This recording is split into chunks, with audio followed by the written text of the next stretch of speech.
I like being outside. I like doing stuff that other people just can't do. It's a hard job. Makes you feel like a big deal.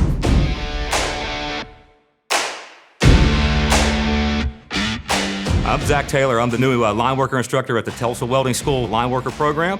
I've been all over the country, Puerto Rico, California, everywhere in between. It's taken me to a lot of places that I know I never would have seen. So really, really happy for my life and everything I have. Wouldn't change a thing.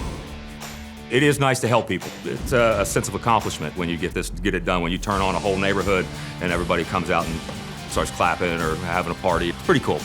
So many different routes to go down. That's why you come to our program, the union, non-union, overhead, underground. It's endless in this trade.